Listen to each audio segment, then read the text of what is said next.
మొట్టమొదటిగా మరి ఈరోజు దేవుని కుటుంబంలో చేరిన ఆ 8 మందికి ప్రభువైన యేసుక్రీస్తు నామంలో శుభాకాంక్షలు తెలియజేస్తూ ఈ సంఘంలోకి ఆహ్వానాన్ని పలుకుతా ఉన్నాం. ఈ చర్చి కట్టక ముందు బీ కాలనీలో హాల్లో జరుగుతూ ఉండేది చర్చి. అప్పుడు మేము వచ్చేవాళ్ళం. ఆ టైంలో మొట్టమొదటిగా 5 బాప్తీసం తీసుకున్నారు. ఆ తర్వాత ఈ చర్చి కన్స్ట్రక్షన్ అయిన తర్వాత ఇప్పుడు మరలా 8 మంది తీసుకోవటం జరిగింది. ఈ విధంగా దేవుడు ఈ సంఘంలోకి అనేక ఆత్మల్ని నడిపించేటట్లుగా మనమందరం ప్రతి దినము మన ప్రార్థనలో అడగాలి దేవుణ్ణి. ఎందుకంటే ఇంత మంచి చర్చి, ఇంత పెద్ద చర్చి ఉంచుకొని మనం సగం వరకు ఖాళీగా ఉంచటం అనేది అది అంత చూడటానికి కూడా అంత బాగోదు. అది ఈ సంఘస్థుల బాధ్యత, ఈ సంఘ పెద్దల బాధ్యత. ఎందుకంటే మీరే మీ సొంతగా దేవుని వాక్యాన్ని ప్రకటిస్తూ 10 మందికి చెప్తూ 10 మందిని ఆహ్వానిస్తూ అనేక ఆత్మలు ఈ సంఘంలో వచ్చే విధంగా ఉపవాసం ఉండి ప్రార్థన చేస్తే తప్పక దేవుడు మనకు అనుగ్రహిస్తాడు. అవునా కాదా? దేవుని వాక్యం సెలవిస్తుంది, అడుగుడి మీకు ఇయ్యబడును. అడిగితే మనకి ఇస్తాడు దేవుడు. ఇవ్వకుండా ఉండే దేవుడు కాదు మన దేవుడు. సరే, వాక్య భాగంలోకి వెళదాము. ఇందాక మనం చదువుకున్నాము ఆల్రెడీ. కీర్తనలు 105 ఎన్నో వచనం అండి? 4వ వచనం చదువుదామా మరలే. యెహోవాను వెదకుడి, ఆయన బలమును వెదకుడి, ఆయన సన్నిధిని నిత్యము వెదకుడి. ఇక్కడ 3 వెదకుళ్ళు చెప్తా ఉన్నారు. మొట్టమొదటి వెతకాల్సింది ఏంటంట? యెహోవాను వెతకాలి. రెండోసారి ఏం వెతకాలంటున్నారు?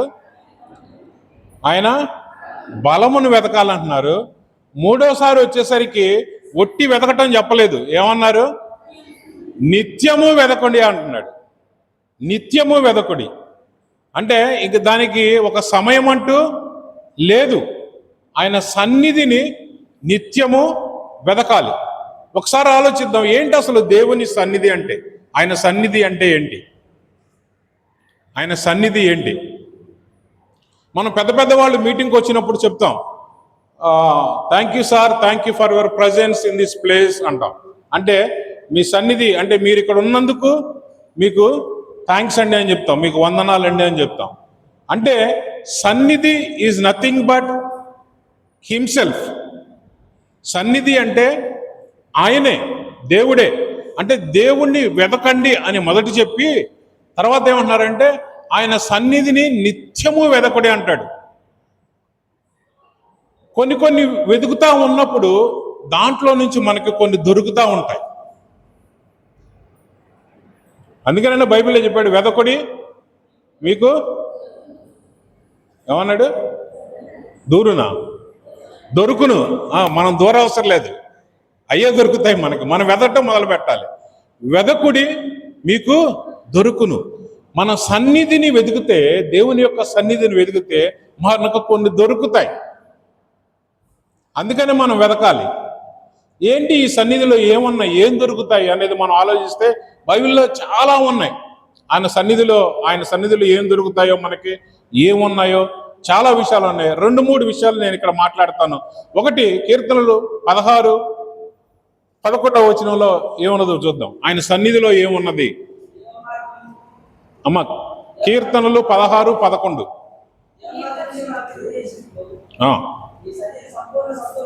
నీ సన్నిధిని సంపూర్ణ సంతోషము కలదు, నీ కుడి చేతిలో నిత్య సుఖములు కలవు. హల్లెలూయా, హల్లెలూయా. ఆయన సన్నిధిని వెతికితే మనకేమొస్తుందంట?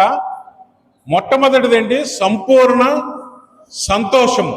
సంపూర్ణ సంతోషము అంటే అదేదో కొద్ది సమయం ఉండే పోయే సంతోషం కాదు. మనకు ఎల్లప్పుడూ మనలో ఉండే సంతోషాన్ని సంపూర్ణ సంతోషం అంటాం. ఆయన సన్నిధిలో సంపూర్ణ సంతోషం ఉంది. ఆయన కుడి చేతిలో అంట నిత్య సుఖములు కలవు. హల్లెలూయా, హల్లెలూయా. అంటే ఆయన సన్నిధి కానీ ఆయన కానీ మన మధ్యలో ఉంటే మనకు సంపూర్ణ సంతోషం ఉంటుంది. నిత్యము అంటే ఎప్పుడు సుఖంగా జీవించగలుగుతాం. ఇంకొక మాట కూడా చూసుకుందాం. 96:6 కీర్తనలోనే 96:6 ఘనత ప్రభావములు బల సౌందర్యములు ఆయన పరిశుద్ధ స్థలములో ఉన్నవి. హల్లెలూయా, హల్లెలూయా. ఘనత ప్రభావములు ఆయన సన్నిధిలో ఉన్నవి. హల్లెలూయా. అంటే మనం ఏదో గొప్ప గొప్ప పనులు చేస్తే మనకు ఘనత కలుగుద్ది అని మనం అనుకుంటాం. లోకానుసారంగా ఆలోచిస్తే దాన ధర్మాలు చేస్తే ఆ వ్యక్తికి ఘనత కలిగిద్ది అనుకుంటాం. లేదనుకుంటే ఎవరికైనా సహాయం చేస్తే ఆ వ్యక్తికి ఘనత కలిగిద్ది అనుకుంటాం. మంచిదే, అవన్నీ కాదనట్లేదు. కానీ దేవుని సన్నిధిలో ఘనత కలగాలి అనంటే, ఘనత ప్రభావములు కలగాలి అనంటే మనం ఆయన సన్నిధిని వెతకాలి. హల్లెలూయా, హల్లెలూయా. ఇంకేమంటాడు? బల సౌందర్యములు ఆయన పరిశుద్ధ స్థలములో ఉన్నవి. హల్లెలూయా. ఆయన పరిశుద్ధ స్థలం అంటే ఆయన ఉండే స్థలము, ఆయన నివసించే స్థలము. మనకి వెనక రాసింది, ఏం రాసింది ఇక్కడ? ఇది నేను కోరిన స్థానము, ఇది నిత్యము నాకు విశ్రమ స్థానముగా ఉండను, ఇక్కడనే నేను నివసించదు. ఆయన పరిశుద్ధ స్థలములో అంట బల సౌందర్యములో ఉన్నవి. బల సౌందర్యం, సౌందర్యం కోసం, బలం కోసం ఇటు పక్కన ఉన్న వాళ్ళు జిమ్కి వెళ్ళాల్సిన అవసరం లేదు. సౌందర్యం కోసం ఇటు పక్కన ఉన్న వాళ్ళు ఎక్కడికి వెళ్తారు అమ్మా? బ్యూటీ పార్లర్కి వెళ్ళాల్సిన అవసరం లేదు. ఆయన సన్నిధిలో ఉంటే ఇటు పక్కన వాళ్ళకి కండలు తిరుగుతాయి. ఆయన సన్నిధిలో ఉంటే ఇటు పక్కన వాళ్ళు ముఖం అంతా ప్రకాశిస్తూ ఉంటుంది. హల్లెలూయా, హల్లెలూయా. అదే చెప్తా ఉన్నాడు ఇక్కడ. బల సౌందర్యములంట ఆయన పరిశుద్ధ స్థలములో ఉన్నాయంట. ఇంకొక మాట కూడా చూసుకుందాం. 97:5 కీర్తనలో 97:5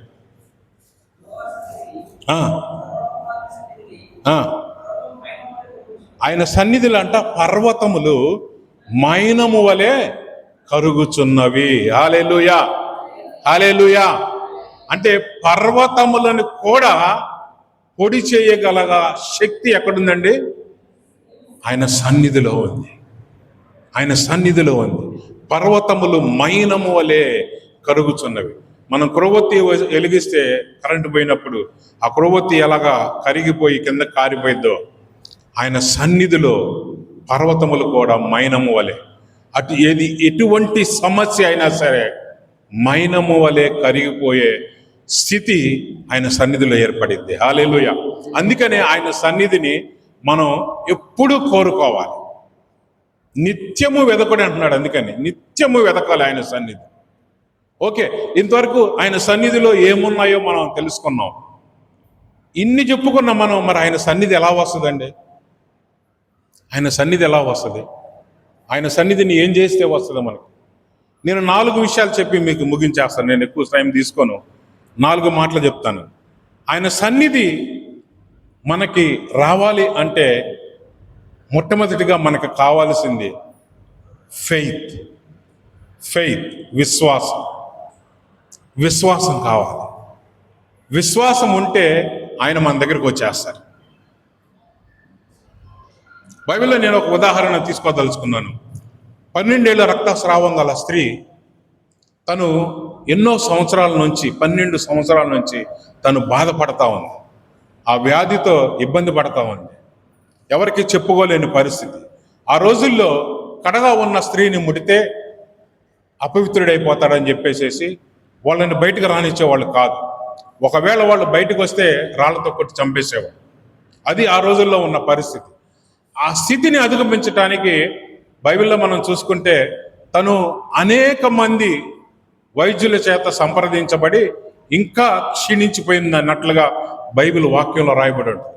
తన పరిస్థితి భయంకరమైన స్థితిలోకి వెళ్ళిన తర్వాత తను ఎక్కడో విన్నది యేసుక్రీస్తుని గురించి, ఎవరి ద్వారానో విన్నది యేసుక్రీస్తుని గురించి. తను అనుకుంటా ఉండుండొచ్చు, యేసుక్రీస్తు మా ఇంటి రోడ్డులోకి వస్తే బాగుండు, నేను ఆయన దగ్గరికి వెళ్ళి స్వస్థపరచబడతాను అనేసి తను విశ్వసిస్తూ ఉండొచ్చు. మీరు అనుకోవచ్చు, ఎక్కడుందండి బైబిల్లో ఆ విషయం అంటే, అది ఎక్కడ రాయబడలేదు కానీ యేసుక్రీస్తు గలిలయ నుంచి గెరాసేనుల దేశానికి వెళ్ళి, ఆ గెరాసేనుల దేశంలో ఉన్న సేన అనే దెయ్యం పట్టిన వ్యక్తిని స్వస్థపరచబడిన తర్వాత, ఆ స్వస్థపరచబడ్డ వ్యక్తి చూసి ఆ ఊర్లో వాళ్ళందరూ, ఆ పందులన్నీ వెళ్ళి ఆ ప్రపాతంలో పడి చనిపోయేసరికి ఆ ఊర్లో వాళ్ళందరూ వచ్చి యేసుక్రీస్తుని, అయ్యా నీకు దండం పెడతాను, మా ఊర్లో నుంచి నువ్వు తొందరగా వెళ్ళిపో అనేసి చెప్తే, యేసుక్రీస్తు మరలా తిరిగి గలిలయకు వస్తారనమాట. గలిలయకు వచ్చి ఆయన ఉద్దేశం ఏంటి, నజరేతుకు వెళ్ళాలనేది ఆయన ఉద్దేశం. ఆ గలిలయ నుంచి బయలుదేరి వెళ్తా ఉన్నప్పుడు సమయానికి ఎక్కడైతే ఆ 12 ఏళ్ల రక్తస్రావం గల స్త్రీ ఉన్న ఆ ఏరియా ఉందో, ఆ ఏరియాలోకి నడుచుకుంటా వెళ్తా ఉన్నప్పుడు యాయిరు అనే ఒక వ్యక్తి వస్తాడు. చూడండి, ఇది నేను చెప్పిన తర్వాత ఏం జరిగింది అనేది మరలా నేను మీకు ఎక్స్ప్లెయిన్ చేస్తాను. యాయిరు అనే వ్యక్తి వచ్చి ఆయన దగ్గరికి వచ్చి సాగిలపడి, అయ్యా నా కుమార్తె చావ సిద్ధమై ఉన్నది, ఇంకొక వాక్యంలో చూస్తే చనిపోయిందని చెప్తాడు అనమాట. కానీ నువ్వు వచ్చి నీ చేయి మాత్రం ఆమె మీద ఉంచు, చాలు, ఆమె స్వస్థపరచబడిద్ది అని అంటాడు. సో ఇది చెప్తున్నప్పుడు యేసుక్రీస్తు అక్కడ ఆగారు. ఆయన ఆపేశాడు. యాయిరు ఆపేసి ఇది చెప్పిన తర్వాత, సరే నేను వస్తాను పద అనేసి యేసుక్రీస్తు వెళతా ఉంటే ఈ స్త్రీ వచ్చి యేసుక్రీస్తు చెంగును ముట్టింది. నేను ఎందుకు చెప్తా ఉన్నానంటే, ఈ విషయం సరిగ్గా ఆ స్త్రీ ఉన్న ఇంటి దగ్గరలోకి వచ్చినప్పుడు మాత్రమే యాయిరు వచ్చాడు అని నేను అనుకుంటున్నాను. ఎందుకంటే ఒకవేళ ఎక్కడో, ఉదాహరణకి బీ కాలనీ ఏరియాలో ఉండి యేసుక్రీస్తు వెళ్తా ఉంటే, ఇక్కడ నుంచి 12 ఏళ్ల రక్తస్రావం గల స్త్రీ బయలుదేరింది అనుకోండి, ఈ మధ్యలో చూసిన మనుషులు ఏం చేస్తారు, ఆమెనే ఏం చేస్తారు, తీసుకొని వెళ్ళి మోసుకెళ్తారు కదా, మోసుకెళ్ళరు. అప్పుడున్న పద్ధతి ప్రకారం ఏం చేయాలి, రాళ్లతో కొట్టి చంపేయాలి. కడగా ఉన్న స్త్రీ బయటకు రాకూడదు. నేనెందుకు ఆ విషయం అనుకుంటున్నానంటే, ఈ రోడ్డు మీద అలా వెళ్తా ఉన్నాడేమో యేసుక్రీస్తు. యాయిరు కరెక్ట్గా ఆ గేటు దగ్గరకు వచ్చేసరికి ఆపేసి ఉంటాడు. యేసయ్య నా కుమార్తెను స్వస్థపరచవన్న వచ్చాను, నేను వస్తున్నా పద అని కదలబోయే టైంలోనే ఈ స్త్రీ పరిగెత్తుకెళ్ళి యేసుక్రీస్తు చెంగును ముట్టుకుంది. చూడండి, ఆమె విశ్వాసం ఏం చేసిందంటే, నడుస్తా వెళతా ఉన్న యేసుక్రీస్తుని ఆపేసింది. ఎటో నుంచి వెళ్ళవలసిన యేసుక్రీస్తుని తన దారిలోనికి తీసుకొని వచ్చింది. విశ్వాసం అన్నది నిరీక్షింపబడు వాటి యొక్క నిజస్వరూపమును అదృశ్యమైనవి ఉన్నవనుటకు రుజువునై ఉన్నది. అదృశ్యమైనది యేసుక్రీస్తు ఆ 12 ఏళ్ల రక్తస్రావం గల స్త్రీకి అదృశ్యంగా ఉన్నాడు. ఎప్పుడు వస్తాడో తెలియదు, ఎక్కడ ఉన్నాడో తెలియదు, ఎలా ఆయన దగ్గరికి చేరుకోవాలో తెలియదు. కానీ ఆ వ్యక్తి యొక్క విశ్వాసం ఏం చేసిందంటే, యేసుక్రీస్తునే ఆ వ్యక్తి ముందుకు తీసుకొని వచ్చింది. మన విశ్వాసం కూడా ఆయన సన్నిధిని మన దగ్గరకు తీసుకొని రావాలి. అటువంటి విశ్వాసాన్ని మనం కలిగి ఉండాలి, అటువంటి శక్తిని మనం కలిగి ఉండాలి, అటువంటి ఆత్మను మనం కలిగి ఉండాలి, అటువంటి పట్టుదలను మనం కలిగి ఉండాలి. అప్పుడే దేవుని సన్నిధిని మనం పొందుకోగలుగుతాం. మొట్టమొదట చెప్పాను ఫెయిత్, విశ్వాసం. రెండోది ఫైట్, పోరాటం. పోరాడితే దేవుని యొక్క సన్నిధి నీ దగ్గరికి వస్తుంది. ఎక్కడ పోరాడాలి? భర్తతోనో భార్యతోనో పోరాడితే రాదు, పక్కింటోళ్ళతో పోరాడితే రాదు, చుట్టాలతో పోరాడితే రాదు. దేవుని సన్నిధిలో ప్రార్థనలో పోరాడాలి మనం. హల్లెలూయా, హల్లెలూయా. యాకోబుని చూస్తే, యాకోబు మోసగాడు. అన్నను మోసం చేశాడు, తండ్రిని మోసం చేశాడు, అన్నకు రావాల్సిన దీవెనని తను పొందుకొని అన్న చంపేస్తాడేమో అని చెప్పేసి పారిపోయాడు అన్న దగ్గర నుంచి. ఎక్కడికి వెళ్ళిపోయాడు? మేనమామ దగ్గరికి వెళ్ళాడు, లాబాన్ దగ్గరికి వెళ్ళాడు. వెళుతూ ఉన్నప్పుడు దేవుడు ఆయనకు ప్రత్యక్షమై చెప్తే అక్కడ ఒక నిబంధన చేస్తాడు. నేను అక్కడికి వెళ్ళి ఆశీర్వదించబడి మరలా తిరిగి వచ్చినట్లయితే నేను ఇక్కడ నీకు బలిపీఠాన్ని కడతాను అంటాడు. అని ఒక మాట ఇచ్చేసి బయలుదేరి వెళ్ళిపోతాడు. మామ దగ్గరికి వెళ్తాడు. మామ కూతుర్ని చూస్తాడు. పెళ్లి చేసుకోవాలని ఆశ పుట్టిద్ది. పెళ్లి చేసుకుంటాను మామ అని చెప్తాడు.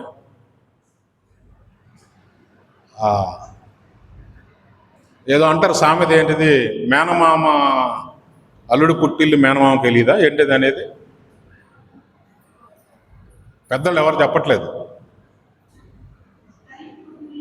ఆ తల్లి పుట్టిల్లు మేనమామకి తెలియదా అంటాడు. మనోడు మాయగాడు అనుకుంటే యాకోబు గారు మామ అంతకన్నా మాయగాడు. మామ చిన్న కూతుర్ని నేను రాహేల్ని చేసుకుంటాను నాకు ఇవ్వు అంటే ఇస్తా అనగానే సంతోషం వేస్తుంది యాకోబుకి. కానీ అని ఒక మాట షరతు పెడతాడు, 7 సంవత్సరాలు నాకు కొలువు చేయి, నా దగ్గర పని చేయి, 7 సంవత్సరాలు నీకు రాహేల్ని ఇస్తానంటాడు. అబ్బా 7 సంవత్సరాలు 7 నిమిషాలలాగా అయిపోయింది యాకోబుకి. ఎందుకంటే ఎదురు రాహేలు కనిపిస్తూ ఉంటుంది. పెళ్లి పెళ్లి పెళ్ళి అని ఆనందంగా ఉంటాడు. 7 నిమిషాల్లో 7 సంవత్సరాలు ఆయన దగ్గర కూలి పని చేసేస్తాడు. చేసిన తర్వాత మామ పెళ్లి చేసే అని అంటే, ఓ ఈరోజు సాయంత్రం రా నీకు పెళ్ళి అంటాడు. ఓకే, అంతా హ్యాపీగా అయిపోయింది పెళ్ళి. తెల్లారేసరికి పెళ్లి కూతురు రాహేలు ఉండదు, లేయా ఉంటుంది. తలదన్నేవాడు ఉంటే తాటిదన్నేవాడు అంటాడు. నేను అనుకున్నాడు, మా అన్నను మోసం చేశా, మా నాన్నని మోసం చేశా, ఆశీర్వాదాలు సంపాదించుకున్నా, నాకు ఇంకా తిరగలేదు, మోసగాళ్ళలో A1 కేడీ నేనే అనుకున్నాడు. కానీ ఇంతకు మించిన కేడీ ఉన్నాడు వాళ్ళ మామ. పెళ్లి కూతుర్నే మార్చేశాడు. పొద్దున్నే వచ్చి చూసి అడుగుతాడు, మామ ఏంటి ఈ పని చేశావు, రాహేల్ని ఇస్తానని నీ పెద్ద కూతుర్ని ఇచ్చావేంటంటే, అయ్యా పెద్ద కూతురికి పెళ్ళి అవ్వకుండా చిన్న కూతురికి చేయటం మాకు అట్టడు కాదు, ఇంకొక 7 సంవత్సరాలు చేయి, నా చిన్న కూతురిని కూడా ఇచ్చేస్తానే అంటాడు. పాపం కొద్ది కష్టంతో 7 గంటలు చేసినట్టుగా, ఇంతకుముందు 7 నిమిషాలు చేసినట్టుగా చేశాడు. ఈసారి 7 గంటలు అయింది ఆయనకి.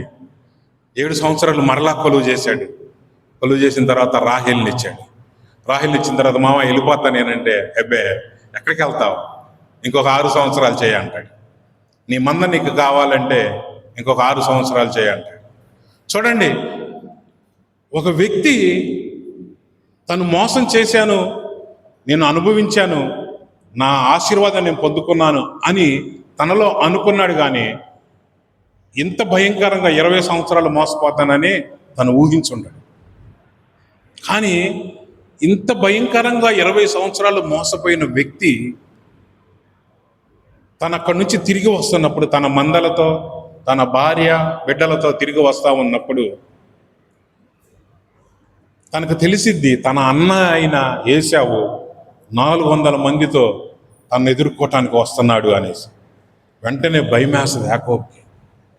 భయమేసిన తర్వాత ఒక 3 గుంపులుగా వాళ్ళని వేరు చేసి, మొదటి గుంపు, 2వ గుంపు, 3 గుంపులు పెట్టి లాస్ట్లో తను అతిగా ప్రేమించిన రాహేలును కుమారుని పెడతాడు. అక్కడ పెట్టి ఆ రోజున చూడండి, ఒకసారి ఆ మాట చదువుతూ ఉంటే చాలా చక్కగా ఉంటుంది. ఆదికాండం 32వ అధ్యాయం, 32వ అధ్యాయం.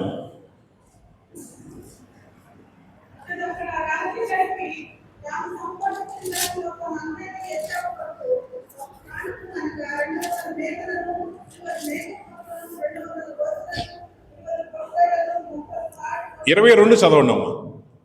32:22. ఆ రాత్రి అతడు లేచి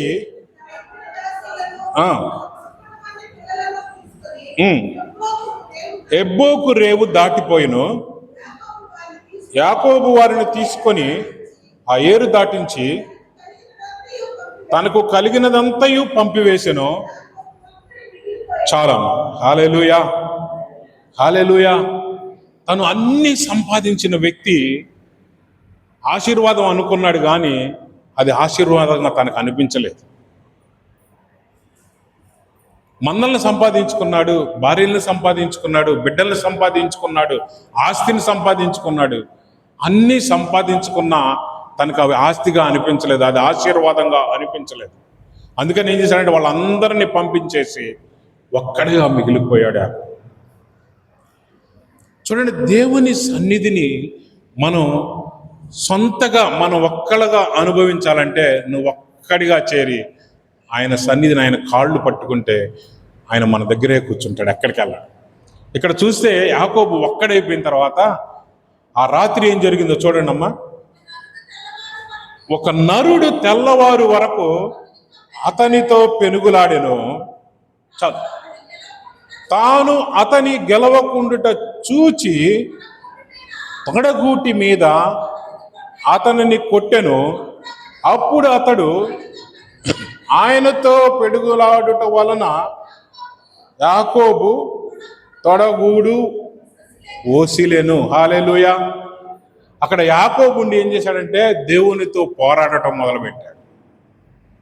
దేవునితో పోరాటం మొదలుపెట్టాడు. యాకోబు అంటున్నాడు, దేవా నువ్వు నన్ను ఆశీర్వదిస్తేనే నేను నిన్ను వదులుతా, లేకపోతే వదలనాడు.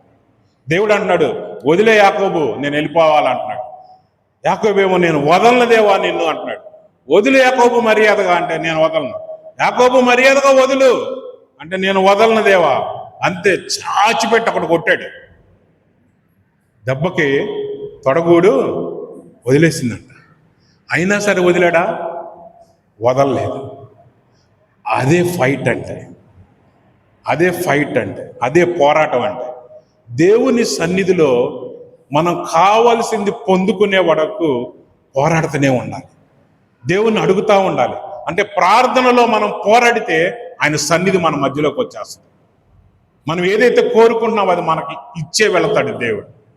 ఆ రోజు యాకోబు తాను కోరుకున్నది ఇచ్చే వరకు దేవుణ్ణి వదలలేదు. నన్ను ఆశీర్వదిస్తేనే నేను నిన్ను వదులుతాను అన్నాడు. దేవుడు లాస్ట్కి ఏం చేశాడంటే కొట్టినా సరే వదలపోయేసరికి నువ్వు ఈ రోజు నుంచి ఇశ్రాయేలువే కానీ యాకోబు కాదంటాడు. ఇశ్రాయేలు అంటే ఆశీర్వదించబడ్డవాడు. హల్లెలూయా, హల్లెలూయా, హల్లెలూయా. అంటే మన ఫైట్ ఎలా ఉంటుందంటే, మన పోరాటం ఎలా ఉండాలంటే దేవుని సన్నిధిని పొందుకొని దేవుని సన్నిధిలో ఉన్న ఆశీర్వాదాలన్నీ మన దగ్గరికి తీసుకునే వ్యక్తులుగా మనం ఉండాలి. మనం అడిగితే ఇస్తాడు ఆశీర్వాదం, కానీ ఆయన సన్నిధి ఎందుకు? ఉదాహరణ ఒకటి చెప్తాను. ఇప్పుడు బంగారు నెక్లెస్ వీళ్ళకి బాగా అర్థమైంది. బంగారు నెక్లెస్, బంగారపు వడ్డానం ఇవి దొరికినాయి అనుకోండి, అది మనకు ముఖ్యమా? ఒక బంగారపు గని దొరికింది అనుకోండి, అది ముఖ్యమా? ఏది ముఖ్యం? ఆ రెండు ముఖ్యం అంత తెలివిగా చెప్పొద్దు అమ్మా. గనే ముఖ్యం. ఎందుకంటే బంగారపు నెక్లెస్ దొరికితే ఒకసారి ఒకటి ఉంటుంది, లేదనుకోండి వడ్డానం దొరుకుతుంది ఒకటి దొరికింది, ఉంగరాలు దొరుకుతాయి రెండు దొరుకుతాయి. కానీ గని దొరికింది అనుకోండి, మనకి ఎన్ని కావాలంటే అన్ని చేయించుకోవచ్చు. ఆశీర్వాదపు గని మన యేసయ్య. హల్లెలూయా, హల్లెలూయా. ఆయన దొరికితే చాలు మనకి. ఒక ఆశీర్వాదం కాదు, అన్ని ఆశీర్వాదాలు ఆయనలో ఉన్నాయి. అందుకంటే ఆయన సన్నిధి, అందుకని ఆయన సన్నిధి మనకు చాలా ముఖ్యమైనది. ఇంకొక వ్యక్తిని కూడా నేను ప్రస్తావించాలనుకుంటున్నాను. పాత నిబంధనలో నుంచి అయిపోయింది, కొత్త నిబంధనలో నుంచి. ఈ వ్యక్తి యాకోబు అయితే దేవునితో పోరాడాడు, గెలిచాడు. కానీ నేను ప్రస్తావించబోయే వ్యక్తి దేవునితో పోరాడాడు, మనుషులతో పోరాడాడు, పరిస్థితులతో పోరాడాడు. ఆ వ్యక్తే భర్తిమయ్యి, గుడ్డి భర్తిమయ్యి. చదువుదాం ఒకసారి ఆ సందర్భం ఒకసారి చదువుదామా? లూకాసు వార్త 18వ అధ్యాయం. లూకాసు వార్త 18వ అధ్యాయం 35 నుంచి.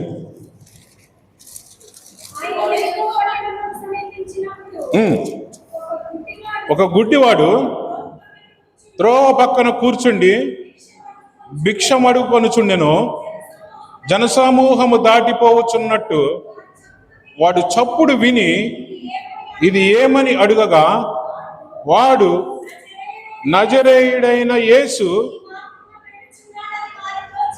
చాలా ఇక్కడ ఏముంది? ఎరికో పట్టణానికి సమీపించినప్పుడు యేసుక్రీస్తు ఆ త్రోవ పక్కన ఒక గుడ్డివాడు కూర్చున్నాడు. మనుషులందరూ వెళ్తా ఉన్నారు యేసుక్రీస్తుతో పాటు. ఆ చప్పుడు విని అతను అడుగుతాడు అనమాట, ఏంటి ఎవరు వెళ్తున్నారు? ఇంతమంది కాళ్ళ చప్పులు వినపడుతున్నాయి అంటే, నజరేయుడైన యేసు వెళ్తున్నాడు అని చెప్తారు. ఈ వ్యక్తి ఎప్పుడో వినుంటాడు నజరేయుడైన యేసు గురించి. ఆయన దగ్గర వెళితే ఆయన స్వస్థపరుస్తాడు, ఆయన అద్భుతాలు చేస్తాడు, ఆయన ఆశ్చర్య కార్యాలు చేస్తాడని ఎప్పుడో వినుంటాడు. అందుకనే ఏమంటున్నాడు వెంటనే 38, అప్పుడు వాడు, యేసు దావీదు కుమారుడా నన్ను కరుణించమని కేకలు వేయగా. చూడండి, ఎప్పుడో విన్నాడు. అందుకనే మన బైబిల్లో ఒక వాక్యం ఉంటుంది, వినుట వలన విశ్వాసం కలిగింది. ఈ వ్యక్తికి అప్పుడెప్పుడో విన్న మాటను బట్టి విశ్వాసం వచ్చింది. ఏమని విశ్వాసం? యేసుక్రీస్తు దగ్గరికి వెళ్తే నేను స్వస్థత పొందుకుంటా, నా గురుడితనం పోయిద్ది అనే ఒక విశ్వాసం కలిగింది. ఆ విశ్వాసాన్ని బట్టి అడుగుతా ఉన్నాడు. ఇక్కడ ఏమంటున్నాడు? దావీదు కుమారుడా నన్ను కరుణించుమని కేకలు వేసెను. ఊరుకుండమని ముందర నడుచువారు వారిని గద్దించిరు గాని. చాలు చాలు చాలు. ఈ ముందున్న వాళ్ళకి చాలా హెచ్చులు ఎక్కువ ఉంటాయి. చూడండి, మనం మామూలుగా పొలిటికల్ పార్టీస్ ఏదన్నా వెళ్తున్నా ఉన్నా కూడా వెనక ఎమ్మెల్యే గారు కానీ, ఎంపీ గారు కానీ, మినిస్టర్ గారు కానీ మెల్లిగా నడుచుకుంటా వస్తూ ఉంటాడు. ముందున్న వాళ్ళ హడావుడి మామూలుగా ఉండదు. ఒక్కొక్కడు బైకులకి సైలెన్సర్లు తీసి గందరగోళం చేసుకుంటా, కర్రలు పెట్టి లే లే పక్క తప్పకుండా అనుకుంటా, వేళ్ళు వేసుకుంటా ఎంత గందరగోళంగా వెళ్తుంటారని అంత గందరగోళం చేస్తాం. ఇక్కడ ఉన్న వాళ్ళు కూడా అదే టైపు. ఆ బర్తిమేయ నజరేయుడైన యేసు దావీదు కుమారుడా నన్ను కరుణించు అంటే వీళ్ళు ఏమంటున్నారు? రే గుడ్డడా, కాముగుండు గుడ్డడా, అరవమాక నువ్వు ఎందుకు అరుస్తున్నావు? కానీ బర్తిమేయ ఏం చేశాడు? వాడు మరీ ఎక్కువగా కేకలు వేశాడంట. మరీ ఎక్కువ కేకలు. ఎప్పుడైతే వీళ్ళు ఆపటానికి, ఆ వ్యక్తిని అణిచివేయటానికి మొదలుపెట్టారో ఈయన మరీ ఎక్కువగా కేకలు వేయటం మొదలుపెట్టాడు. తర్వాత ఏం జరిగింది? వాడిని తన యొద్దకు తీసుకొని రమ్మని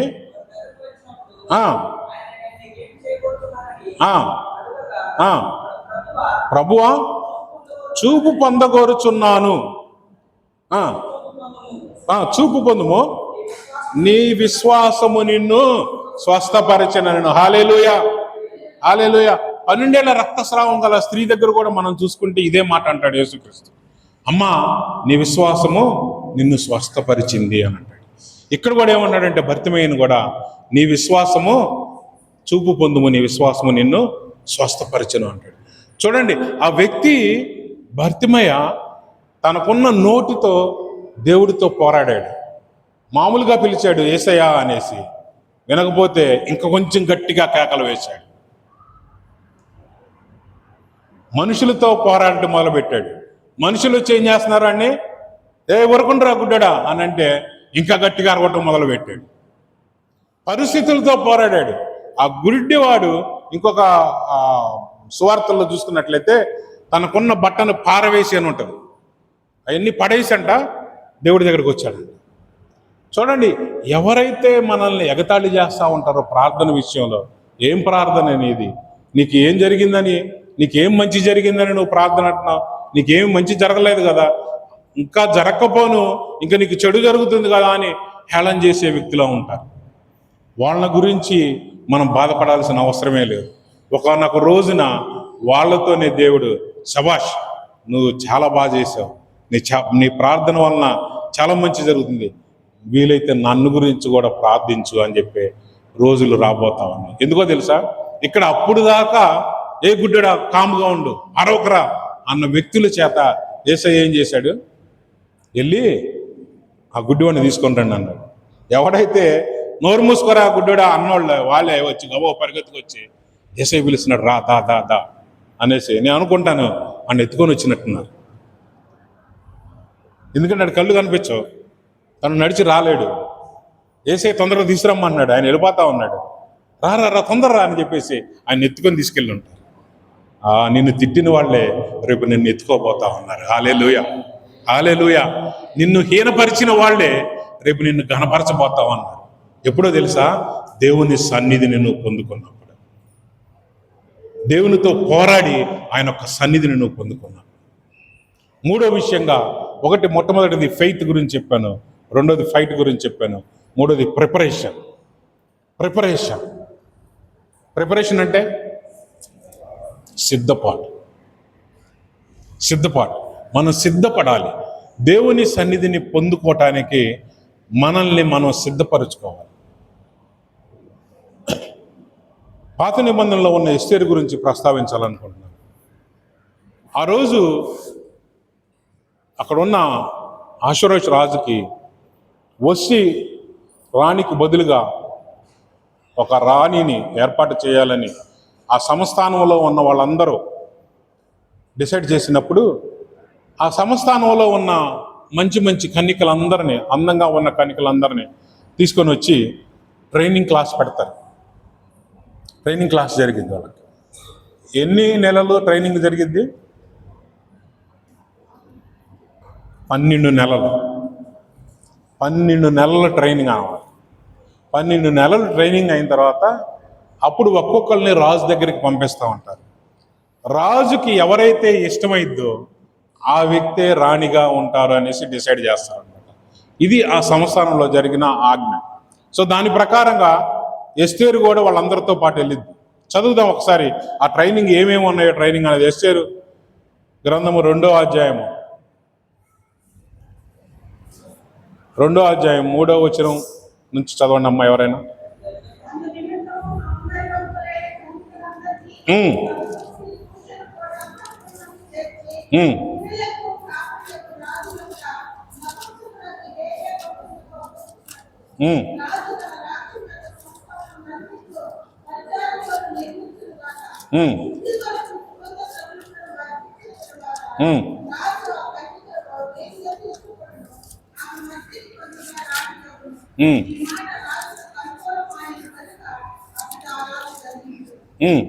చదవండి.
పన్నెండవ వచనం చదువు.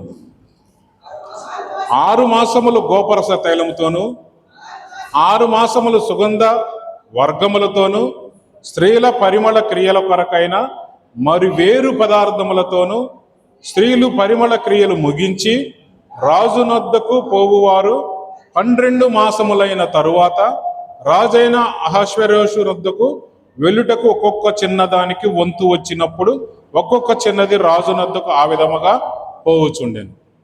12 నెలలు ప్రిపేర్ అయింది ఎస్తేర్. 12 నెలలు ఎస్తేరుతో పాటుగా మిగతా వాళ్ళు కూడా ప్రిపేర్ అయ్యారు.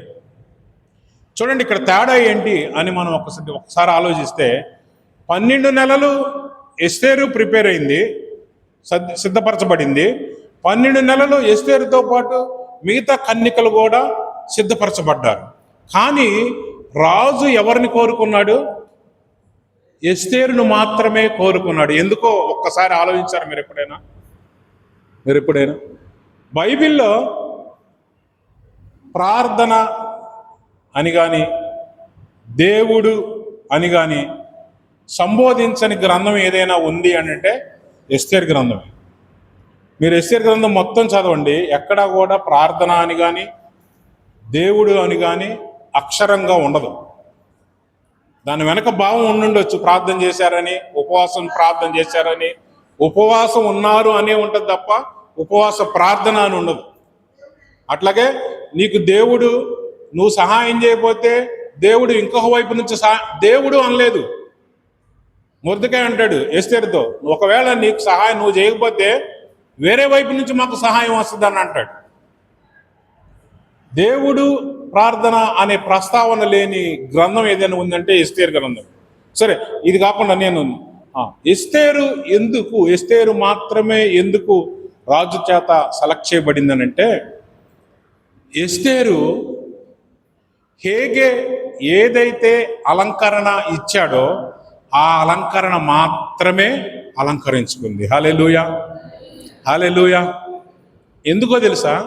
హేగే అనే వ్యక్తి రాజు దగ్గర ఉండే వ్యక్తి, రాజు సంరక్షకుల్లో ఒకడు. ఈ వ్యక్తికి రాజు ఎలా ఇష్టపడతాడో తెలుసు. అందుకనే రాజు ఇష్టపడే విధంగా ఎస్తేరుని అలంకరించి పంపించాడు. ఈరోజు మన రాజులకు రాజైన యేసుక్రీస్తు మనల్ని ఎలా ఇష్టపడతారో ఎవరికి తెలుసు అంటే పరిశుద్ధాత్ముడికి మాత్రమే తెలుసు. హల్లెలూయా, హల్లెలూయా. అందుకనే మనం ఆ పరిశుద్ధాత్ముడిని ఆసరా తీసుకుంటే ఆయన చెప్తాడు ఆయన సన్నిధి ఎలా వస్తుందో నీకు అనేసి. హల్లెలూయా, హల్లెలూయా. ఇక్కడ ఎస్తేరు హేగే ధరించిన వస్త్రాలు, హేగే అలంకరించిన అలంకరణలతోనే రాజు దగ్గరికి వెళ్ళింది. వెంటనే రాజుకి ఆమె మీద దయ పుట్టింది. చూడండి, ఇక్కడ చాలా మంచి మాటలు ఇందులో రాయబడి ఉంటుంది.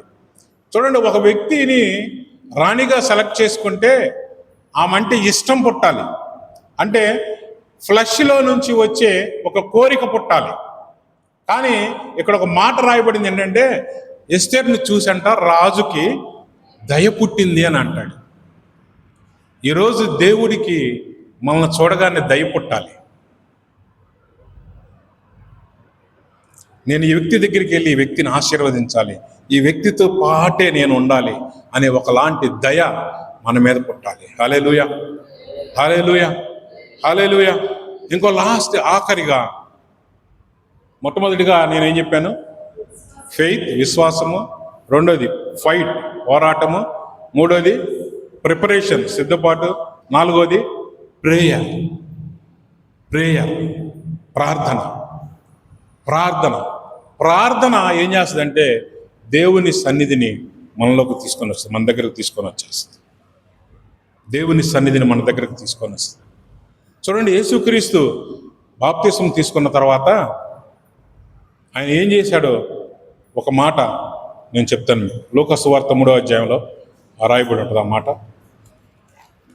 ఆయన ఒడ్డుకు వచ్చి, ఈరోజు 8 మంది ఏం చేశారో నాకైతే తెలియదు, కానీ ఆయన చేసిన పని మాత్రం ఒకటి ఉంది అక్కడ.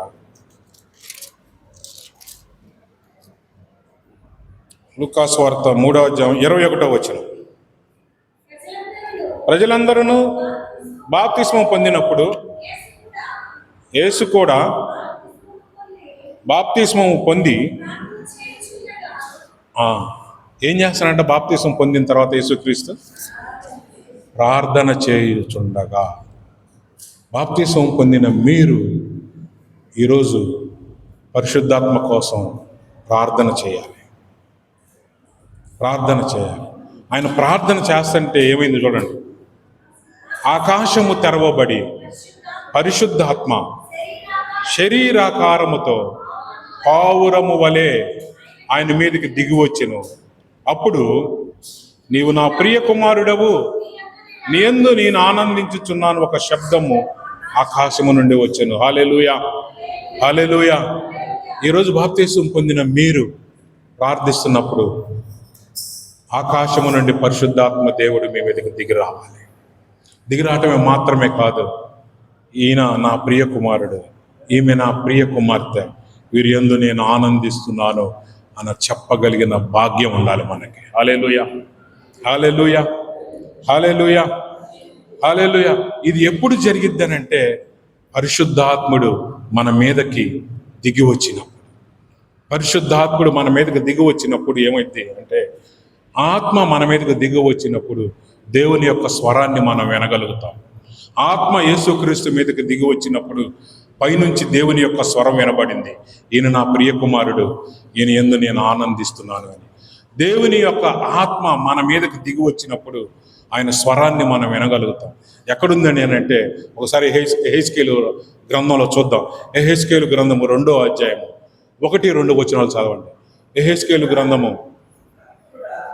నరపుత్రుడా, నీవు చక్కగా నిలవబడుము, నేను నీతో మాట్లాడవలెనని ఆయన నాతో మాట్లాడినప్పుడు ఆత్మ నాలోనికి వచ్చి నన్ను నిలువబెట్టెను. ఎప్పుడండి?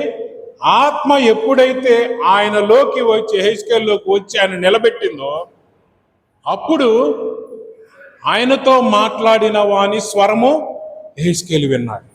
ఆత్మ మనలోకి వచ్చినప్పుడే, మన మీదకి వచ్చినప్పుడే, ఆత్మ మనల్ని నింపినప్పుడు మాత్రమే దేవుని యొక్క స్వరము మనం వినగలుగుతాం. హల్లెలూయా. అదే పరిశుద్ధాత్మునిలో ఉన్న గొప్పతనం, అదే పరిశుద్ధాత్మునిలో ఉన్న శక్తి. హల్లెలూయా. ఎప్పుడైతే ఆ పరిశుద్ధాత్ముడు మన మీదకి దిగి వస్తారో దేవుని యొక్క స్వరాన్ని మనం వినగలుగుతాం, దేవుని యొక్క స్వరాన్ని మనం పొందుకుంటాం, దేవునితో సత్సంబంధాన్ని మనం కలిగి ఉంటాం. ఆ ఆత్మ దిగి వచ్చినప్పుడు మన మీదకి అనేక వరాలు మనలో నుంచి దేవుడు బయటకు తీస్తాడు. ఆ ఆత్మ దిగి వచ్చారు మన మీదకి అనడానికి ఒక సూచిక ఏంటంటే, ఒక సూచన ఏంటంటే మనం అన్ని భాషలతో మాట్లాడగలుగుతాం. హల్లెలూయా, హల్లెలూయా. ఆ రోజు అపోస్తుల కార్యంలో చూసినట్లయితే మనం పేతురు వాక్యాన్ని బోధిస్తూ ఉన్నప్పుడు చూడండి ఒకసారి, అపోస్తుల కార్యంలో 10వ అధ్యాయంలో ఉంటుంది, 44 చదవండి. అతని బోధ విన్న వారందరి మీదకి పరిశుద్ధాత్మ దిగెను.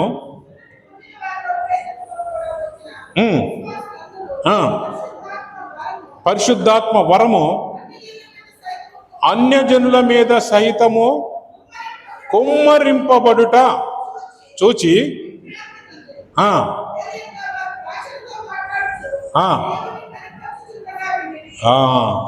ఎలా గుర్తుపట్టారు వాళ్ళు? వీరి మీదకి పరిశుద్ధాత్ముడు దిగి వచ్చారు అని అనటానికి సూచన ఏం గుర్తుపట్టారు వాళ్ళు? వాడు అన్య భాషలతో మాట్లాడటం చూశారు. హల్లెలూయా. ఎప్పుడైతే పరిశుద్ధాత్ముడు మన మీదకి దిగి వస్తారో మనం అన్య భాషలతో మాట్లాడగలుగుతాం. ఈరోజు ఈ 8 మంది ఎవరైతే దేవుని యొక్క ఆ సన్నిధిలో దేవునిని ఇష్టపడి ఆ రక్తాన్ని ప్రోక్షించుకొని ఆ పాపములు కడిగి వేసుకొని ఆ పరిశుద్ధాత్మని శక్తితో మీరు బాప్తిసం పొందారో ఈరోజు దేవుడు మిమ్మల్ని సంపూర్ణంగా ఆయన ఆత్మతో నింపి మీకు భాషల వరాన్ని ఇవ్వబోతా ఉన్నాడు. హల్లెలూయా, హల్లెలూయా. మీరు విశ్వసిస్తే అది మీలో కార్యం జరిగింది. మీరు విశ్వసిస్తే మీలో కార్యం జరిగింది. విశ్వసించాలి మీరు. ఒకసారి బాప్తిసం తీసుకున్న వాళ్ళందరూ లేచి నిలబడి ఇక్కడ రండి. 8 మంది ప్లీజ్ త్వరగా.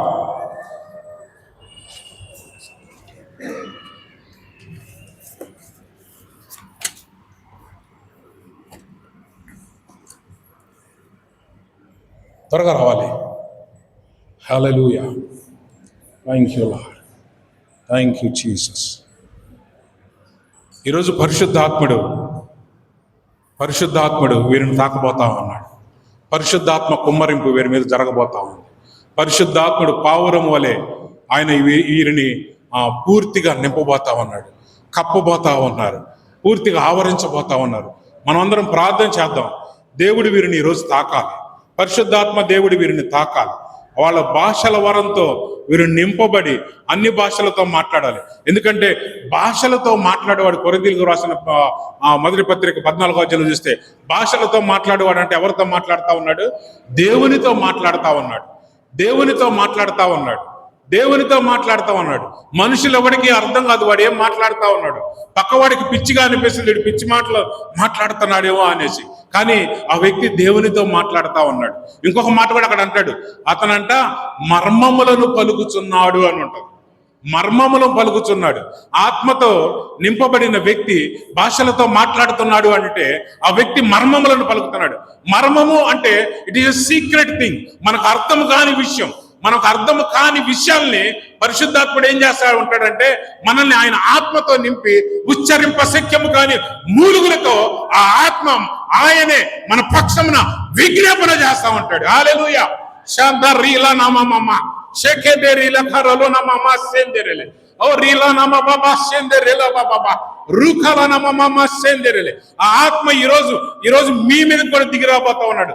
ఆ రోజు ఆ యెరూషలేములో ఆ మేడగదిలో ఆ 120 మంది చేరి ప్రార్థిస్తా ఉంటే పరిశుద్ధాత్ముడు అగ్ని జ్వాలల రూపంలో ఒక్కొక్కరి మీద వాలదా, ఒక్కొక్కరు ఆ దేవుడు వారికి అనుగ్రహించిన వాక్శక్తి కొలది వారు అన్య భాషలతో మాట్లాడసాగిరి అని ఉంటుంది. ఈరోజు దేవుడు అనుగ్రహించిన వాక్శక్తి కొలది ఆ పరిశుద్ధాత్ముడు మీ మీదకి దిగి వచ్చినప్పుడు మీరు అన్య భాషలతో మాట్లాడతారు. అన్య భాషలతో మాట్లాడతారు. మీరు మాట్లాడేది పక్క వాళ్ళకి అర్థం కాకపోవచ్చు, మీరు మాట్లాడేది మీకు అర్థం కాకపోవచ్చు, మీరు మాట్లాడేది మీ పక్కన ఉన్న వ్యక్తులకి మీ సొంత వాళ్ళకు కూడా అర్థం కాకపోవచ్చు. కానీ అది దేవుడికి మీకు మధ్య జరుగుతున్న సంభాషణ. మీకు ఏదైతే సీక్రెట్ గా మిగిలిపోయిందో, ఎందుకు నా జీవితం ఇలాగుంది, ఎందుకు నాకు ఉద్యోగం రావట్లేదు నాకు అర్థం కావట్లేదు, ఎందుకు నాకు మరి ఈ వ్యాధి తగ్గట్లేదో నాకు అర్థం కావట్లేదు, ఎందుకు నా కుమార్తెకు వివాహం కావట్లేదు అర్థం కావట్లేదు, ఎందుకు మా భార్యాభర్తల మధ్య సత్సంబంధం లేకుండా పోయిందో నాకు అర్థం కావట్లేదు అని మీరు అనుకుంటా ఉంటే మీరు అర్థం కాని విషయాలను అర్థమయ్యేటట్లుగా చేసే దేవుడే మన పరిశుద్ధాత్మ దేవుడు. మీరు ఎప్పుడైతే అన్య భాషలతో మాట్లాడుతూ ఉంటారో ఆ అన్య భాషలతో ఏం చేస్తాడంటే దేవుడు నీ ఆత్మతో ఏకమై ఆయన ఏం చేస్తాడంటే మీ పక్షమున విజ్ఞాపన చేస్తా ఉంటాడు. ఉచ్చరింప శక్యము కాని మూలుగులతో ఆయన విజ్ఞాపన చేస్తా ఉంటాడు. హల్లెలూయా, హల్లెలూయా, హల్లెలూయా. ఆ ఆత్మ చేత నింపబడాలని మీరందరూ కళ్ళు మూసుకొని ప్రార్థన చేయండి. 2 చేతులు మీరు ఎత్తండి, 2 చేతులు పైకెత్తి బైబిల్స్ పక్కన పెట్టి 2 చేతులు మీరు పైకెత్తి ఆ ఆత్మని అడగండి. పరిశుద్ధాత్మ దేవా నన్ను నింపయా, పరిశుద్ధాత్మ దేవా నన్ను తాకండి దేవా, పరిశుద్ధాత్మ దేవా ఈరోజు సంపూర్ణంగా నన్ను నింపండి దేవా అని ప్రార్థన చేయండి. ఇంకా వీరే కాదు, ఇంకా ఎవరికైనా అటువంటి కోరిక మీలో ఉన్నట్లయితే రండి, మీరు లేచి ముందుకు రండి. దేవుడు ఈరోజు మిమ్మల్ని తాకబోతా ఉన్నాడు. ఆయన ఆత్మతో మిమ్మల్ని నింపబోతా ఉన్నాడు. ఆత్మ వరములైనటువంటి ఆ భాషల వరంతో మిమ్మల్ని నింపబోతా ఉన్నాడు. మీకు ఇష్టమైన వాళ్ళు ఎవరైనా మాట్లాడాలి నేను భాషలతో, నాకు అర్థం కాని విషయాలు చాలా ఉన్నాయి నా జీవితంలో, అవి అర్థమయ్యేటట్లు ఉండాలి అంటే మీరు భాషలతో మాట్లాడాలి. అన్య భాషలతో మీరు అన్య భాషలతో నేను మాట్లాడాలి అనుకున్న వాళ్ళు దయచేసి ముందుకు రండి. జేమ్స్ అన్న, లత వచ్చి దేవుణ్ణి ఆరాధిస్తూ ఉండగా నేను వీరి గురించి ప్రార్థన చేస్తాను. దయచేసి అందరూ ప్రార్థనలో ఉండండి, సిగ్గుపడద్దు. ఏమీ జరగదు మన జీవితంలో. ఆ గుడ్డి భరితమై సిగ్గుపడి అరే గుడ్డడ ఊరుకోరా అన్నప్పుడు కామ్గా ఉన్నట్లయితే తన జీవితం మారేది కాదు. తన జీవితాంతం గుడ్డివాడిగానే మిగిలిపోయేవాడు. కానీ తను సిగ్గు అనేది వదిలేసి దావీదు కుమారుడా నన్ను కరుణించు అని మరి బిగ్గరగా కేకలు వేశాడు. ఈరోజు అడగండి, మీరు సిగ్గుపడద్దు. దేవా నన్ను ఆత్మతో నింపు, పరిశుద్ధాత్మ దేవా నన్ను నింపు పరిశుద్ధాత్ముడా అని మీరు అడుగుతా ఉంటే దేవుడు మిమ్మల్ని పరిశుద్ధాత్మతో నింపబోతా ఉన్నాడు. హల్లెలూయా, హల్లెలూయా, హల్లెలూయా. షర్రల నమ షకదర బబబబ రియందరల నమ మమ మమ మమ మమ ఓ రిల నమ మమ సందరల బ్రబర. Hallelujah, hallelujah, hallelujah, hallelujah, hallelujah, hallelujah, hallelujah, hallelujah, hallelujah, hallelujah, hallelujah, hallelujah. Thank you Lord, thank you Lord. అత్యున్నత సింహాసనముపై ఆ పాట పాడదాం మనం. ఆ పాట పాడుతా ఉన్నప్పుడు మీరందరూ దేవుణ్ణి ఆరాధించండి. దేవుడు ఆ పరిశుద్ధాత్మని మన మీదగా నింపబోతా ఉన్నాడు. ఆ పరిశుద్ధాత్మని పంపి మనలందరినీ తన ఆత్మ చేత నింపబోతా ఉన్నాడు. తన ఆత్మ చేత నింపబడబోతా ఉన్నాడు. తన ఆత్మ చేత నింపబడతా ఉన్నాడు. తన ఆత్మ చేత నింపుతా ఉన్నాడు. ఆత్మ చేత నింపుతా ఉన్నాడు. ఎవరు అన్నిదా భావించొద్దు, ఎవరు అటు ఇటు చూడొద్దు. మీరందరూ దయచేసి కళ్ళు మూసుకోండి. దేవుడు మీరు ఇది మాత్రమే మీ మధ్యలో ఉండాలి. ఆయన సన్నిధి మిమ్మల్ని బలంగా తాకబోతా ఉంది. ఈరోజు శాంత రేఖ లేరేబేలేనే అన్ని భాషలతో మాట్లాడగలిగిన వాళ్ళు అన్ని భాషలతో మాట్లాడండి. అన్ని భాషలతో మాట్లాడగలిగిన వాళ్ళు అన్ని భాషలతో మాట్లాడండి.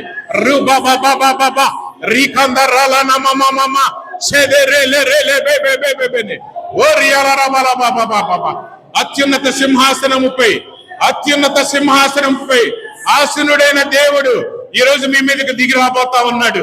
ఓ రీగదా బాబా ఓ సాదర్ బాబా రేంబోలు నోమ్ర మాన కేందిరే లిమ్ర మర ఓ రాలా నామా సాందరెలే రియాంద రబాల బరబల ఓ రిబల బరబల ఓ గాడ్ థ్యాంక్ యూ లార్డ్. పరిశుద్ధాత్మ దేవా మా మధ్యలోకి దిగిరండి పరిశుద్ధాత్ముడు. మీరు మమ్మల్ని తాకండి పరిశుద్ధాత్ముడా. మీరు మమ్మల్ని తాకండి పరిశుద్ధాత్ముడా. ఇక్కడున్న బిడ్డల్ని తాకండి పరిశుద్ధాత్మ దేవా. నీ ఆత్మతో మమ్మల్ని నింపండి పరిశుద్ధాత్మ దేవా. నీ ఆత్మ సంచారము మేము గ్రహించుదుముగాక. నీ ఆత్మ సంచారాన్ని మేము అనుభవించుదుముగాక. షదర్రబనమమ ఓ రిబందరలాంబ్ర బరందరలాంబ్ర బర ఏ రియాల నమమమ. ఆత్మదేవ నింపండి దేవ ఈ బిడ్డని నీ ఆత్మతో నింపండి. ఓ రిబదరబరబబ ఓ రిబదరబబబబబ ఓ లినమమ సందరలాబ్రబర. ఆత్మదేవ నింపండి. ఆత్మదేవ నింపండి దేవ ఈ బిడ్డని. తాకండి దేవ నీ ఆత్మ తాకండి. ఆత్మ నింపుదల జీవజల నదులు ఈ బిడ్డలో ప్రవహించును గాక. జీవజల నదులు ఈ బిడ్డలో ప్రవహించును గాక. రీకాదా రబాల బాబా మామ రీకాదా రబాల బాబా రీకాదా రబాల బాబా. అమ్మ మీకు వచ్చిన 1-2 మాటలైనా ఇరిమియా గ్రంథంలో ఉంటది. నత్తివాణి పెదవులతో మాట్లాడినట్టు గాని నత్తివాడి ఏ విధంగా మాట్లాడతాడు రా రా రా రా బా బా బా బా బా కా అని మాట్లాడుతూ ఉంటే మాట్లాడండి. సిగ్గుపడదు. దేవుడు తాగుతా ఉన్నాడు ఈ రోజు.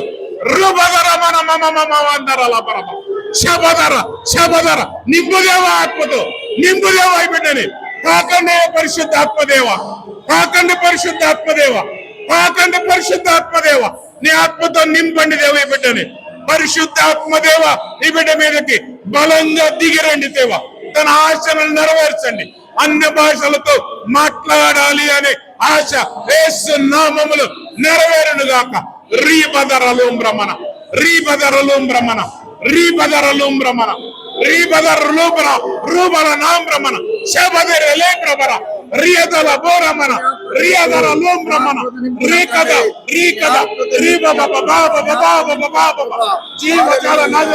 జీవజల నదులు నింపబడును గాక. ఓ ఓ లరలాన మహన కాన జాదరాల రాల ఓ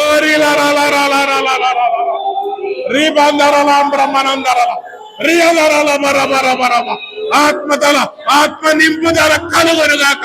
యేసు నామములు పరిశుద్ధ ఆత్మ చేత నింపబడుదురుగాక. Oh God thank you Lord. Thank you Jesus. ఓ రీపద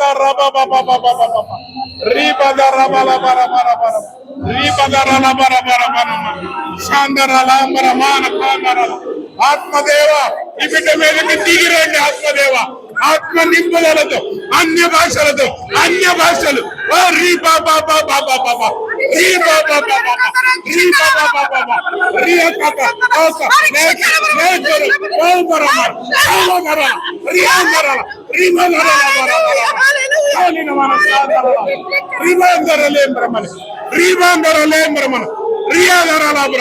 ఆత్మదేవ తాకండి ఈ బిడ్డని. పరిశుద్ధ ఆత్మదేవ అగ్ని రూపములు అగ్ని దిగివచ్చును గాక.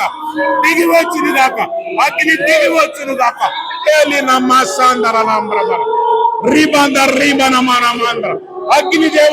అగ్నిదేవ దిగిరండి బిడ్డ మీద. ఆత్మ రూపములు అగ్నిదేవ దిగిరండి. పరిశుద్ధాత్ముడా దిగిరండి.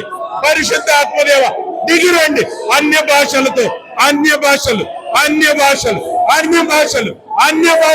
ఓ రీ బాబా రీ మన మాన శబదరే బల బర బరందర లంబ్రమణ రియబదర లంబ్రమణ రీకదర లంబ్రమణ Ribadalalambra manandarala. Ribadalalambra manandaralambra. Ribadalalambra manakanda rala lambra bara. Oh riada raba baba baba. Riada rala rala rala. Rukadaralambra barandaralambra. Ribanda rala rala namaraba. Ribanda rala nama mama sandara. Shekete rekete rolo rolo rolo. Rebede rolo rolo namaraba. O ribanda rala namara kenderele. Rebode lembra mane kenderele. Atmadeva digirande atmadeva. Atmadeva digirande bittale bede. Atmadeva నీ సన్నిధితో ఈ ప్రాంతాన్ని నింపండి దేవా. నీ సన్నిధితో నింపండి దేవా. ఇక్కడ ఉన్న బిడ్డలందరూ ఓ రియాల నామసందరల రికాదర బల బర బర బర రేయన సెందెరే లెంబ్ర బర. Oh God thank you Jesus. ఓ లమాన కందర లంబ్ర బర. ఓ యా నామమ సందరల. Hallelujah thank you Jesus. ఓ యాదర బల బర మన మందర లంబ్ర. ఓ రికాదర బల బర బర. Rianda ramana mana sente. Oh aralana mama mama. Edi rabala bara bara ndalandra bara. ఆత్మదేవా నింపండి దేవా ఈ బిడ్డని. పరిశుద్ధాత్ముడా నింపండి. అన్య భాషలతో నింపండి. అన్య భాషలతో నింపండి. ఓ రీల రాల రాల నా మమ్మ. రీకదర కదర బాబా బాబా. రీదర రాల మాట్లాడేదమ్మా. అన్ని భాషలు దేవుడు ఇస్తున్నారు మీకు. మాట్లాడండి. ఒక్క మాట రెండు మాటలు. రా రా రా రా బాబా బాబా బాబా రా బాబా బాబా షాదోల రాల మర మర మర. ఓరియా దరల బర బర అందరల. రిబదరల బర బర అందరల బర బర. షబదరల బర బర అందరల బర బర. Oh God, thank you Lord. Thank you Jesus. Thank you Lord. Thank you Lord. Thank you Lord. Thank you Lord. Thank you Jesus. Thank you Jesus. Oh దేవా ఆత్మ చేత నింపండి దేవా. ఆత్మ చేత నింపండి దేవా. ఆత్మ చేత నింపండి దేవా. ఆత్మ చేత నింపండి దేవా. ఓ ఆత్మ చేత నింపండి దేవా. ఆత్మ చేత నింపండి దేవా. ఆత్మ చేత నింపండి దేవా ఈ బిడ్డని. పరిశుద్ధ ఆత్మదేవా మీ తాకుదలను అనుగ్రహించండి దేవా. ఈ బిడ్డ దేవా ఈ బిడ్డల్లో నుండి జీవ జలములు ప్రకటించబడును గాక. జీవ జలములు ఉప్పొంగి రావును గాక. జీవ జలములు నది వలె ఈ బిడ్డలో నుంచి నది ప్రవహించును గాక. ఆత్మ అనే నది, ఆత్మ అనే నది, వాక్యం అనే నది ఈ బిడ్డ నోటిలో నుంచి, ఈ బిడ్డ కడుపులో నుంచి జీవ జలములు ప్రవటించబడును గాక. రీతల రల నమసందర రేబోదిరలేం బ్రహ్మాన కేంద్రలే రేబోదిరలేం ప్రభార దేరలే నమన కేంద్ర రే యా యా యా యా యా యా యా యా యా శోభదరల ప్రభరంద